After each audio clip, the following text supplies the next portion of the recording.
میں سورہ اخلاص پڑھنا، فرض نماز میں ہر رکعت میں سورہ اخلاص پڑھ سکتے ہیں۔ خلیفہ شاہ نیو یارک سے پڑھ سکتے ہیں، نماز ہو جائے گی۔ حدیث میں آتا ہے ایک صحابی نماز میں بار بار سورہ اخلاص پڑھتے تھے، آپ نے ان کو بلا کے پوچھا، انہوں نے کہا مجھے اس سے محبت ہے، تو آپ نے ان کو جنت کی بشارت دی۔ تو اگر کسی کو عقیدہ توحید سے محبت ہے، اللہ تعالیٰ کی توحید ہے، اس میں اس نیت سے پڑھتا ہے، تو انشاءاللہ کوئی حرج نہیں ہے، لیکن نارملی یہ عمل ناپسندیدہ ہے۔ صحابہ نے شکایت بھی اسی وجہ سے کی تھی نا کہ نبی کا عام معمول یہ نہیں تھا، تو بہتر یہی ہے کہ ایک رکعت میں کوئی صورت پڑھیں، دوسری میں دوسری پڑھیں، تیسری میں تیسری سنتیں پڑھ رہے ہیں تو تیسری میں کوئی اور صورت، بہتر یہی ہے۔ کبھی کبھار اگر ہو جائے تو کوئی حرج نہیں ہے۔ عصر سے پہلے نفل نماز کا حکم، عائشہ صاحبہ نیو یارک سے پوچھتی ہیں عصر سے پہلے نفل نماز پڑھ سکتے ہیں؟ پہلے جتنی چاہیں پڑھیں، بعد میں نہیں پڑھ سکتے۔ عصر کی نماز کے بعد نفل پڑھنا جائز نہیں ہے۔ ہاں قضاء عمری پڑھ سکتے ہیں، یہ کوئی اور قضا نماز ہو جائے تو وہ پڑھ سکتے ہیں، لیکن نوافل عصر کے بعد نہیں پڑھ سکتے، پہلے جتنے چاہیں پڑھیں۔ نماز میں آنکھ بند کرنا جائز ہے؟ کیا نماز میں آنکھ بند کر سکتے ہیں اور کتنی دیر تک؟ عابد خان سعودی عرب سے۔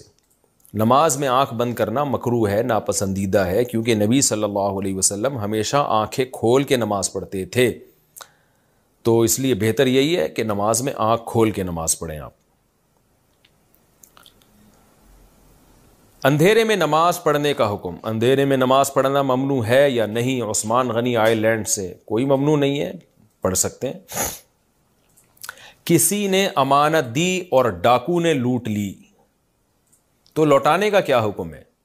ایک دوست نے مجھے کچھ رقم کہیں پہنچانے کے لیے دی، ایئرپورٹ سے گھر جاتے ہوئے مجھے لوٹ لیا گیا۔ کراچی کس سے لگ رہا ہے، لیکن یہ ہیں تو سعودی عرب کے۔ سعودی عرب میں نہیں ہوا ہوگا، یہ آپ کے ساتھ کراچی میں ہوا ہوگا۔ خیر، اب اس رقم کو لوٹانے کے بارے میں کیا حکم ہے اور بہتر کیا ہے؟ جزیل احمد صدیقی سعودی عرب سے۔ جزیل احمد صاحب، اگر آپ کو کسی نے امانت دی تھی اور واقعی ڈاکوؤں نہیں لوٹی ہے تو پھر آپ پر وہ امانت لوٹانا لازم نہیں ہے۔ کسی کے پاس بھی جب امانت رکھوائی جائے نا تو اس کے اپنے کسی قصور کے بغیر اگر وہ ضائع ہو جائے تو پھر اس پر لوٹانا واجب نہیں ہے۔ ہاں، اس طرح سے اس نے وہ امانت رکھی کہ ضائع ہونے کا خطرہ تھا، مثال کے طور پر لاکر کے بغیر باہر ہی ڈال دی اس نے اور خطرہ ہے کہ چور لے جائے گا، تو پھر اس کا مطلب پھر یہ ذمہ دار ہوگا، کیونکہ اس نے کوتاہی کی ہے۔ اس نے اگر اپنی طرف سے کوتاہی نہیں کی اور ڈاکوؤں نے لوٹ لی ہے تو پھر اس پر لوٹانا لازم نہیں ہے۔ اب اگر آپ وہ پیسے یوں کرتے ہوئے جا رہے تھے، ڈاکوؤں کو دعوت دے رہے تھے، تو پھر تو آپ قصوروار ہوں گے، آپ پر لوٹانا لازم ہوگا، لیکن آپ نے بیگ میں رکھے تھے، جیب میں رکھے تھے، جہاں بھی سیف جگہ پہ رکھے تھے، پھر ڈاکوؤں نے لوٹ لی، تو اب آپ پر لوٹانا کچھ بھی لازم نہیں ہے۔ نہ ہو، لیکن بہرحال افضل یہی ہے، حیا کے زیادہ قریب ہے یہ بات کہ سر پہ چادر رہے۔ یہ جتنا حیا ہوگی شریعت اس کو اتنا زیادہ پسند کرے گی۔ جن گھروں میں حیا کا ماحول ہوتا ہے اللہ تعالیٰ ان گھروں سے محبت کرتے ہیں۔ اس کی مثال ایسے ہے کہ آپ قمیض اتار کے بھی گھر میں گھوم سکتے ہیں، لیکن آپ کے والد، آپ کے بھائی اگر گھوم رہے ہوں، تو مردوں کی بات کر رہا ہوں، تو مرد قمیض نہیں اتار کے گھومتے ان کے سامنے، تھوڑی حیا آتی ہے انسان کو، یار ابا بولیں گے کیا ننگا پتنگا پھر رہا ہے، کپڑے پہن تمیز سے۔ تو اب آپ اس میں یہ کہیں کہ شرعن جو ہے، عین بھی بڑا گاڑھا نکالیں کہ کرتا پہننا شرعن لازم نہیں ہے۔ میرے ذمہ تو صرف یہ لازم ہے کہ ناف سے لے کے گھٹنے تک میں کور کروں، اس کو ڈھانپ کے رکھوں، تو ناف سے گھٹنے تک میں نے ایک دھوتی باندھی ہوئی ہے، میں ایسے ہی گھوموں گا۔ ظاہر کہا جائے گا بے حیا آدمی ہے، عجیب حیا کے خلاف کام کر رہا ہے۔ حیا کا تقاضا یہ کہ پراپر ڈریس پہنا جائے، تو اسی طرح خواتین کے لیے سر ڈھانپے بغیر گھومنا بھی گھر میں جائز ہے، لیکن حیا کا تقاضا، میں یہ نہیں کہہ رہا جو سر نہیں ڈھانپتی وہ بے حیا ہیں، لیکن بہرحال حیا کے زیادہ قریب یہی ہے کہ سر کو ڈھانپنے، اچھی بات ہے یہ۔ اگر شوہر اپنی بیوی سے ناراض ہو جائے تو فرشتے پوری رات اس عورت پر لعنت بھیجتے ہیں، اور اگر شوہر اپنی بیوی کو وقت نہیں دیتا، اس کے ساتھ اچھا سلوک نہیں کرتا، اس سے بات بھی نہیں کرتا، بیوی ناراض ہو جائے تو اسے منانے کی کوشش بھی نہیں کرتا، اس صورت میں مرد کا کیا حکم ہے؟ نبی صلی اللہ علیہ وسلم نے فرمایا خیارکم خیارکم لأہلہ، تم میں سب سے بہتر وہ ہے جو اپنے گھر والوں کے ساتھ، یعنی بیوی کے ساتھ، بچوں کے ساتھ اچھا ہے۔ تو بعض مرد باہر بہت اچھے اخلاق کے ہوتے ہیں، ہنسی مذاق، ہو ہا ہا، اور خوب لائف کو انجوائے کر رہے ہوتے ہیں، بیوی کے ساتھ ان کا رویہ ٹھیک نہیں ہوتا، تو آپ صلی اللہ علیہ وسلم نے فرمایا اولئک لیسوا بخیارکم، یہ تم میں اچھے لوگ نہیں ہیں۔ تو اچھائی کا پتہ انسان کے گھر سے ہی چلتا ہے کہ آپ اپنے بیوی بچوں کے ساتھ کیسے ہیں۔ اور نبی صلی اللہ علیہ وسلم نے حجۃ الوداع کے موقع پر خطبہ دیا، استوصوا بالنساء خیرا۔ حجۃ الوداع کے موقع پر جو آپ نے احکام دیے نا، بہت امپورٹنٹ احکام تھے، کیونکہ آپ کو معلوم تھا کہ اب میری زندگی کا آخری وقت شروع ہو چکا ہے اور اتنا کراؤڈ بھی اب دوبارہ اکٹھا نہیں ہوگا، تو اس لیے آپ صلی اللہ علیہ وسلم نے اس وقت بہت شاندار جاندار خطبہ دیا اور انسانیت کے حقوق بیان کی۔ اس میں آپ نے خواتین کے بارے میں خاص وصیت کی، اور وصیت کے لفظ استعمال کیے۔ وصیت کہتے ہیں بہت اہم حکم کو، دنیا سے جاتے ہوئے جب کوئی کسی کو آرڈر دے رہا ہوتا ہے نا، اس کو وصیت کہا جاتا ہے۔ تو آپ نے فرمایا خواتین کے ساتھ، یعنی گھر والوں کے ساتھ، جو اس میں ظاہر ہے وہ عورتیں داخل ہیں جو آپ کے گھر میں آپ کے محرم ہیں، تو کہ ان سے اچھا سلوک کرو، اس بارے میں میری وصیت کو قبول کرو۔ تو یہ بری بات ہے اگر شوہر جو ہے گھر میں بیوی کو وقت نہیں دیتا اور بدسلوکی کرتا ہے اس کے ساتھ۔ فرقان انڈیا سے، تعویذ باندھنا کیسا ہے؟ اگر تعویذ کا مضمون، یعنی تعویذ کے اندر جو مضمون ہے وہ ناجائز نہیں ہے، توحید پر مشتمل ہے، یا اللہ مدد لکھا ہوا ہے، بسم اللہ الرحمن الرحیم ہے، یا قرآن کی کوئی آیت یا کوئی حدیث، یا یعنی حدیث میں سے ثابت شدہ دعا، یا کوئی بھی ایسے الفاظ جس میں اللہ سے مدد مانگی گئی ہو، تو اس کا استعمال جائز ہے، لیکن بہرحال یہ کمال توکل کے خلاف ہے۔ تعویذ گنڈے والے لوگوں کو میں نے کبھی نہیں دیکھا ان کے کام بنتے ہوئے، ایک کام بنتا ہے تو 10 بگڑتے ہیں، پھر وہ ساری زندگی تعویذ گنڈوں میں فلیتے پلیتے انہی میں زندگیاں برباد ہو جاتی ہیں۔ تو اس لیے میرا معمول یہی ہے کہ میں کبھی بھی نہ تعویذ باندھتا ہوں، نہ اپنے بچوں کو باندھنے دیتا ہوں۔ میں نے دیکھا ہے کہ آدمی اس میں اللہ پہ توکل کرے اور دعاؤں کو فوکس کرے تو جو یہ سنت کے زیادہ قریب ہے۔ انبیاء کرام نے مصیبتوں میں دعائیں مانگی ہیں، تعویذ نہیں باندھے۔ ہم اپنے نبی صلی اللہ علیہ وسلم کے عمل کو دیکھتے ہیں، یونس علیہ السلام مچھلی کے پیٹ میں گئے تو کوئی تعویذ تھوڑی، انہوں نے تو، آپ کہہ سکتے ہیں وہاں ان کو تعویذ کہاں سے ملتا، تو پہلے سے ہی لے جاتے تعویذ کہ بھئی میں کشتی میں جا رہا ہوں، کچھ بھی ہو سکتا ہے۔ نہ، جا کے دعا مانگی، لا الہ الا انت سبحانک انی کنت من الظالمین۔ زکریا علیہ السلام کے جب اولاد نہیں ہوئی، بوڑھے ہو گئے تھے، بال سفید ہو گئے، تو کوئی تعویذ نہیں باندھا بلکہ اللہ سے دعا مانگی، رب لا تذرنی فردا وانت خیر الوارثین، اے اللہ میں اکیلا ہوں، تو بہترین وارث ہے، یعنی مجھے نیک صالح اولاد دے۔ تو ہمیں انبیاء کا طرز عمل، یعقوب علیہ السلام کے بیٹے گم گئے، یوسف علیہ السلام، تو یہ نہیں کہ کوئی زائچے بنوائے، زائچے تو ویسے ہی ناجائز ہیں، کوئی تعویذ باندھا انہوں نے، بلکہ اللہ سے ساری زندگی دعائیں مانگی ہیں۔ تو دعاؤں سے کام بنتے ہیں، دعاؤں کو زیادہ فوکس کرنا چاہیے، بلکہ فوکس ہی دعاؤں کو کرنا چاہیے، اسباب اختیار کریں کامیابی کے اور دعاؤں کو فوکس کریں۔ تعویذ گنڈے والے جو ہیں نا، دعاؤں سے غافل ہوتے ہیں ان کی، کہ یہ بھی بڑا وبال ہے۔ عبد القدیر بلند شہر سے، کیا داڑھی رکھنے سے مردانہ قوت بڑھتی ہے؟ اگر میں کہہ دوں ہاں بڑھتی ہے تو عبد القدیر بھائی کیا آپ رکھ لیں گے داڑھی؟ اگر میں کہہ دوں داڑھی رکھنے سے مردانہ قوت بڑھتی ہے، آپ دیکھیں کل جو ہے آپ 1 کروڑ سے زیادہ نوجوان داڑھی رکھنے کا فیصلہ کر لیں گے۔ دیکھیں داڑھی رکھنے کا براہ راست تو مردانہ قوت سے کوئی تعلق نہیں ہے، کوئی ایسی ریسرچ نہیں ہے، لیکن مینٹلی آدمی اپنے آپ کو مرد سمجھنے لگتا ہے۔ ظاہر ہے داڑھی مردوں کا شعار ہے، نبی صلی اللہ علیہ وسلم نے حکم دیا اعفوا اللحیٰ وقصوا الشوارب، داڑھی بڑھاؤ اور مونچھیں گھٹاؤ، اور اسی طرح آپ صلی اللہ علیہ وسلم نے 10 چیزیں پیغمبروں کی فطرت قرار دی ہیں، ان میں داڑھی بڑھانا بھی ہے۔ تو پیغمبر وہی کام کرتے ہیں جو نیچر کے مطابق ہوتا ہے۔ تو جب پیغمبروں نے داڑیاں بڑھائی ہیں تو اس کا مطلب یہ مردوں کی فطرت ہے۔ عورت کے تو چہرے پہ بال نکل آئے تو اس کو کاٹنے کا حکم ہے اگر داڑھی کی جگہ، تو یہ تو مردوں کی فطرت ہے۔ آپ نر جانور دیکھیں، ان کے داڑیاں ہوتی ہیں، ان کے بڑے بال ہوتے ہیں چہرے پہ۔ تو جب آپ داڑھی رکھیں گے اور آپ کو مردانہ وجاہت محسوس ہوگی تو خود بخود آپ کی مردانہ قوت بھی بڑھے گی، کیونکہ مرد ہونے کا احساس یہی انسان کو مرد بناتا ہے۔ تو میں یہ نہیں کہہ رہا جن کی داڑیاں نہیں ہیں ان میں مردانہ قوت نہیں ہوتی، لیکن جو داڑھی والے ہوتے ہیں تو ان کو خود اپنی مردانگی کا احساس ان میں زیادہ ہوتا ہے۔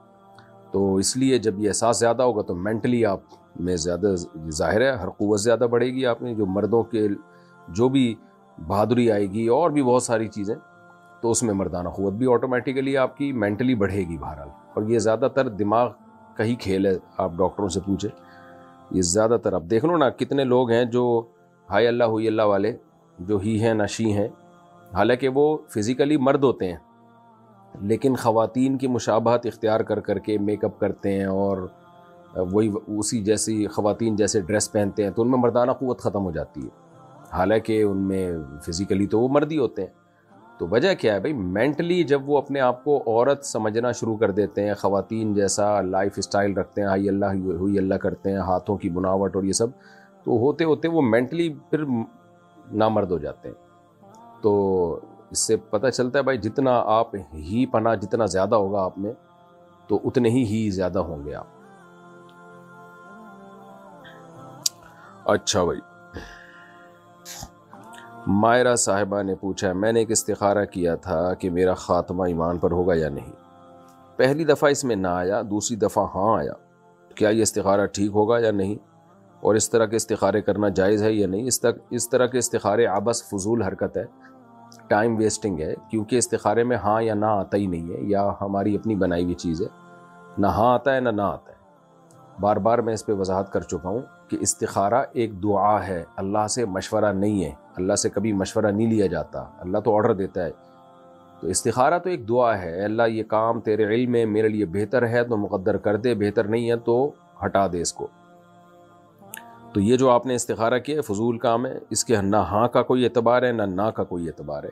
ایمان کی حفاظت کے لیے بس آپ اللہ سے دعا مانگا کریں، برائیوں سے بچیں، نیک اعمال کریں، اور ربنا لا تزغ قلوبنا بعد اذ ہدیتنا وہب لنا من لدنک رحمہ انک انت الوہاب، یہ دعا کثرت سے پڑھا کریں آپ کہ اللہ میرا، اس کا حاصل یہی ہے اس دعا کا کہ اللہ میرا خاتمہ ایمان پہ اور اعمال صالحہ پہ کرنا۔ عمران خان انڈیا سے، عمران خان تو جیل میں، اچھا سوری یہ دوسرے عمران خان میں، اگر نماز کے دوران ہنسی آ جائے تو کیا وضو ٹوٹ جاتا ہے؟ میں پہلی دفعہ تو ڈر گیا تھا، عمران خان انڈیا پہنچا دیا گیا عمران خان۔ خیر، اگر نماز کے دوران ہنسی آ جائے تو کیا وضو ٹوٹ جاتا ہے؟ جی ہاں، احناف کے نزدیک جب نماز میں قہقہ لگا کے ہنسی آ جائے تو وضو ٹوٹ جاتا ہے۔ تو اس بارے میں ایک حدیث ہے، اس کی سند پہ اگرچہ کلام ہے، لیکن امام ابو حنیفہ رحمہ اللہ تعالیٰ کا اصول ہے کہ اگر ضعیف حدیث بھی قیاس کے مخالف ہوگی تو ضعیف حدیث کو ترجیح دی جائے گی، بشرطے کہ وہ اس میں ضعف زیادہ شدید نہ ہو۔ اور عین ممکن ہے امام ابو حنیفہ تک جس سند سے یہ حدیث پہنچی ہو وہ سند ٹھیک بھی ہو، یہ اس کا بھی بہت امکان ہوتا ہے کہ ہم تک جس سند سے پہنچی وہ سند ٹھیک نہ ہو، مجتہد تک جس سند سے پہنچی وہ سند ٹھیک ہو۔ بہرحال امام ابو حنیفہ اور صاحبین کے نزدیک، اور فتویٰ بھی فقہ حنفی میں اسی پر ہے، کہ اگر آپ نماز کے دوران کھلکھلا کے ہنس پڑتے ہیں تو آپ کا وضو ٹوٹ جاتا ہے، اور اس کی دلیل وہ حدیث ہے جس میں ایک صحابی کو ہنسی آئی تھی تو آپ صلی اللہ علیہ وسلم نے ان کو وضو بھی لوٹانے کا حکم دیا تھا نماز کے ساتھ ساتھ۔ صہیب صاحب کراچی سے، ارحم نام رکھنا کیسا ہے؟ ٹھیک ہے، جائز ہے جی۔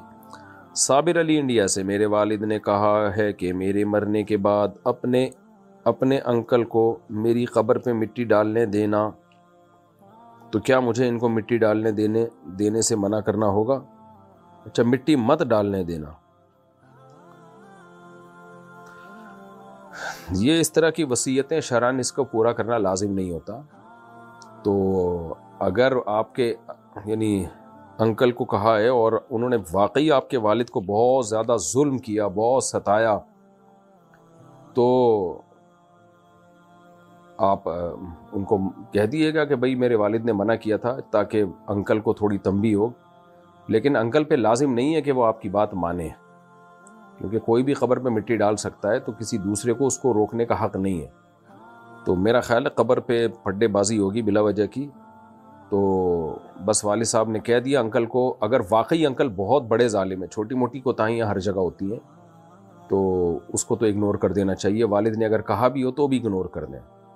لیکن اگر واقعی بہت بڑے کوئی ظالم تھے، کوئی بہت ہی ستایا تھا والد کو، تو پھر والد کے دنیا سے جانے کے بعد آپ انکل کو یہ کہہ سکتے ہیں کہ ابا نے آپ کے بارے میں یہ بولا تھا، تاکہ ان کو ہو کہ بھائی یہ باقی میں یعنی بہت ناراض دنیا سے گیا ہے مجھ سے، یہ بول دیں۔ لیکن زبردستی بہرحال کوئی نہیں روک سکتا، کیونکہ یہ آپ کے اختیارات میں ہے ہی نہیں کہ آپ ان کو مٹی ڈالنے سے زبردستی روکیں۔ مفتی صاحب، نماز میں بہت وسوسے آتے ہیں، اس کا حل کیا ہے؟ اس کا حل یہی ہے کہ آنے دیں اور اس سے پریشان نہ ہو، وسوسوں کو نکالنے کی بھی کوشش نہ کریں، آنے دیں اور اپنے کاموں میں مشغول رہیں. آپ نماز پڑھیں، اس کے بعد جو آپ کی ایکٹیویٹیز ہے اس کو پورا کریں اور ان سے پریشان نہ ہوں. وسوسوں سے جو جتنا زیادہ پریشان ہوگا وسوسے اور زیادہ آئیں گے. اس کی مثال ایسے جیسے بچپن میں بچے آپ کو پتہ ہے ایک دوسرے کو چھیڑتے ہیں، جو کہ بہت ہی غلط کام ہے. کسی کی چڑ رکھ دی آپ نے، بچوں نے کسی کو موٹو موٹو کہنا شروع کر دیا، وہ موٹو سے چڑ رہا ہے.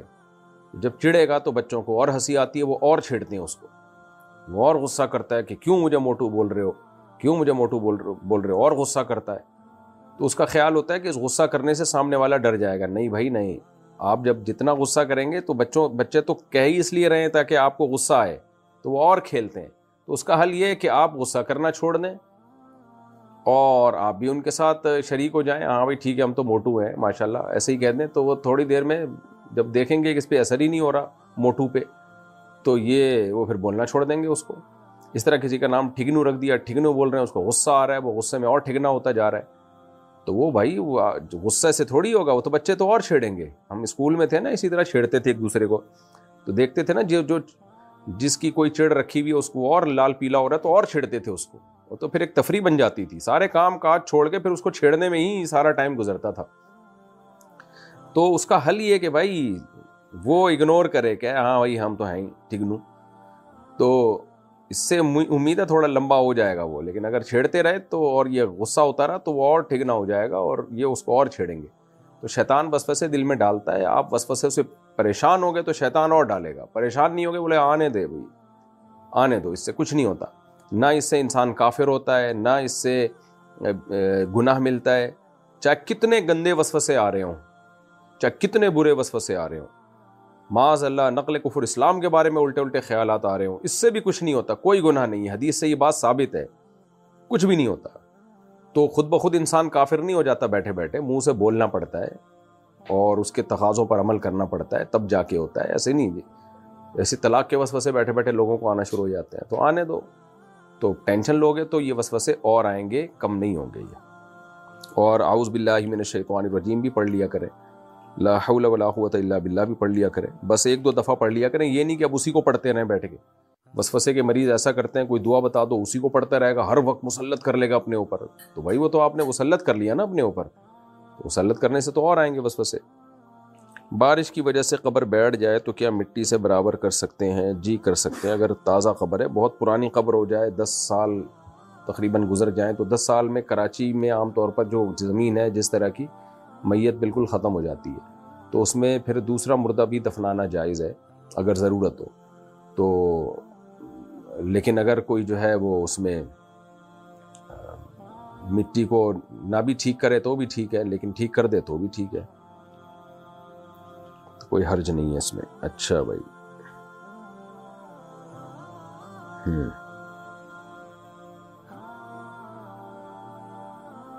وضو کرنے کا صحیح طریقہ کیا ہے؟ تسہیل بہشتی زیور ایک کتاب ہے، خرید کے رکھ لیں. تو اب وضو کرنے کا طریقہ میں پورا بتاؤں گا تو ٹائم لگ جائے گا. بسم اللہ الرحمن الرحیم پڑھا آپ نے، ہاتھ دھوئے، 3 دفعہ آپ نے قلی کی، غرارہ بھی کیا. اگر روزہ ہو تو غرارہ نہ کریں، 3 دفعہ ناک میں پانی ڈالا. اور اگر لوٹے وغیرہ سے وضو کر رہے ہیں تو ایسے چلو میں پانی لیا اور ایسے کر کے 3 دفعہ منہ دھو لیا. نلکے سے ہے تو ایسے کر کے دھو لیا 3 دفعہ منہ. داڑھی کا، میری تو چھوٹی داڑھی ہے، میں پوری داڑھی بھگو لیتا ہوں. اگر گھنی داڑھی ہے تو بس داڑھی کا ایسے کر کے خلال کر لیں. اور پھر اس کے بعد ہاتھ سے یہاں شروع کریں، کونی تک ہاتھ دھوئیں. یوں کر کے نہیں دھونا چاہیے، ہاتھ یوں کر کے دھونا چاہیے، کیونکہ قرآن میں فاغسلوا وجوہکم وایدیکم الی المرافق، ید کو مرفق تک پہنچانا ہے. یعنی قرآن سے اشارہ ملتا ہے کہ یہاں سے شروع کرنا ہے دھوتے ہوئے اور یہاں لے کے جانا ہے. لوگ یوں کر کے الٹا دھو رہے ہوتے ہیں، ہو تو جاتا ہے وضو، تو یوں کر کے دھوئیں. تو ایسے بہتر ہے 3 دفعہ چلو لیں پانی میں، 3 دفعہ ایسے ہاتھ کو اچھی طرح مسلیں. لوگ پانی بہت استعمال کر رہے ہوتے ہیں، ہاتھ نہیں مسل رہے ہوتے، اس سے پانی ضائع ہوتا ہے. تو ایسے نلکا کھولا، یوں کھولا اور نلکا بند کیا اور دونوں ہاتھ ملا کے یوں کیا، یا ایک ہاتھ سے بھی یوں کریں، یوں ایسے. نہیں تو نلکے سے ایسے بھی کر لیں، ایک ہی دفعہ میں اچھی طرح دھل جاتا ہے. اور پھر لیفٹ ہاتھ دھویا، یہاں سے پانی ہوتا ہوا جائے گا، ادھر کو آئے گا. اس طرح اچھی طرح ہو گیا. اب سر کا مسح کیا. سر کے مسح میں جو یہ چل رہا ہوتا ہے، لوگوں سے انگلیاں بھی نہیں ٹوٹ رہی ہوتی، یوں کر کے کر رہے ہوتے ہیں. ایسا کچھ بھی نہیں ہے، بس پانی آپ نے گیلا پانی جو ہے ایسے لے گئے، پورا سر، پگڑی میں نہیں، ایسے پورے سر پہ لے گئے. اور پھر دونوں روایتیں ہیں، بعض روایت میں آنا لانا بھی ہے، بعض میں صرف ایک دفعہ بھی ہے. دونوں طرح ٹھیک ہے، تو ایسے لے کے مسح کر لیا۔ راجح ہمارے نزدیک یہی ہے کہ بس ایک دفعہ اس طرح سے مسح کر لیا جائے، پیچھے لے گئے آپ، اور پھر اس کے بعد انگلیوں کا یہ اور کانوں کی لو ایسے مسح کر لی، سر کا مسح ہو گیا۔ پھر پاؤں میں بھی انگلیوں سے ایڑی کی طرف دھونا ہے، یعنی پانی جو ہوگا انگلیوں سے جائے گا ایڑی کی طرف، اور چھوٹی الٹے ہاتھ کی چھوٹی انگلی سے انگلیوں کا خلال بھی کر لیں۔ تو یہ ہو گیا جی آپ کا وضو۔ قبلے کے رخ میں شک ہو جائے تو کیا کرنا چاہیے؟ مسجد صحیح رخ پر نہیں بنی ہوئی، کیا اب صفیں گھما سکتے ہیں؟ اور مسجد کے قبلے کے صحیح رخ میں 2 صفوں کا فرق آتا ہے؟ 2 صفوں کا فرق آتا ہے کیا مطلب؟ بھائی قبلے میں شک ہو جائے تو چیک کروائیں ماہرین فلکیات سے، جامعۃ الرشید کا بھی ماہرین فلکیات کا شعبہ ہے، ان سے رابطہ کریں آپ۔ یہ تو آج کل بہت آرام سے پتہ چل جاتا ہے، کوئی اس میں راکٹ سائنس نہیں ہے، تو اس کو فوراً ٹھیک کروائیں۔ اور اگر وہ قبلے سے بالکل ہی 45 ڈگری سے بھی زیادہ ادھر کو منہ ہو، یا 45 ڈگری سے بھی زیادہ ادھر کو ہوگا، تو کسی کی نماز نہیں ہوگی پھر، تو اس لیے اس کو چینج کروائیں۔ کیا عدت کے بعد کسی اور مرد سے نکاح کر سکتے ہیں؟ اپنے شوہر سے 5 یا 10 سال بعد کبھی بھی نکاح کر سکتے ہیں۔ عدت کے بعد جس سے چاہیں نکاح کریں بھائی، اور اپنے شوہر سے نکاح اگر اس نے 3 طلاقیں دی تھیں پھر تو نہیں کر سکتے، اور اگر 1 طلاق دی تھی تو جب چاہیں پھر تو عدت گزرنا بھی ضروری نہیں ہے، بلکہ عدت کے دوران بھی پرانے والے شوہر سے آپ شادی کر سکتے ہیں، 10 سال بعد بھی، 20 سال بعد بھی، اور 30 سال بعد بھی اگر وہ بچ جائے تو اس سے کر لیں شادی۔ اچھا بھائی، میرا ایک جگہ رشتہ ہوا ہے لیکن میں نے استخارہ کروایا ہے، تو انہوں نے مجھے دعا پڑھنے کو بولی ہے، اللہم انا الیہ و انا الیہ راجعون۔ انا للہ تو سنا تھا، یہ آج انا الیہ و انا للہ ہوگا میرا خیال ہے۔ اس کا کیا مطلب ہے؟ کیا یہ رشتہ صحیح نہیں ہے؟ دیکھیں، استخارہ کروانے سے رشتے کا نہیں پتہ چلتا کہ ٹھیک ہے کہ غلط ہے۔ استخارہ تو دعا ہے، باقی یہ کہ جہاں رشتہ ہوا ہے استخارہ تو ویسے ہی کر لینا چاہیے، باقی کرنا وہی چاہیے جو آپ کے ذہن میں آ رہا ہے۔ اگر وہ اچھا رشتہ ہے تو ہاں کر دیں، اچھا نہیں ہے تو نہ کر دیں، اور مشورہ بھی لیں لوگوں سے اس کے بارے میں۔ باقی یہ جو دعا ہے اللہم انا الیہ و انا الیہ راجعون، اس کا کیا مطلب ہے؟ اے اللہ ہم اسی کے لیے، اسی کی طرف ہیں اور اسی کی طرف لوٹیں گے، یہ تو کوئی دعا نہ بنی نا۔ اللہم انا للہ و انا الیہ راجعون تو ہے، انا للہ و انا الیہ راجعون، لیکن یہ رشتے کے موقع پہ نہیں ہے، یہ جب شوہر کا انتقال ہو جائے نا رشتے کے بعد تو پڑھیے گا یہ دعا انا للہ و انا الیہ راجعون۔ تو ابھی تو میرا خیال ہے رشتہ ہونے دیں آپ، یہ دعا کسی غم کے موقع پہ پڑھی جاتی ہے، یہ شادی بیاہ کے موقع پہ نہیں پڑھی جاتی۔ تو یہ رشتہ صحیح نہیں ہے، اس کا مجھے نہیں پتہ یہ رشتہ صحیح نہیں ہے کہ نہیں ہے، اور یہ استخارے سے کبھی بھی نہیں پتہ چلتا، خوب سمجھ لیں۔ جو استخارہ نکال کے بتائے نا کہ یہ رشتہ صحیح ہے یا نہیں ہے تو جھوٹ بول رہا ہے وہ، یا تو اس کو بیچارے کو دماغ میں کوئی لگ گیا، کچھ الٹا سیدھا ہو گیا اس کے ساتھ۔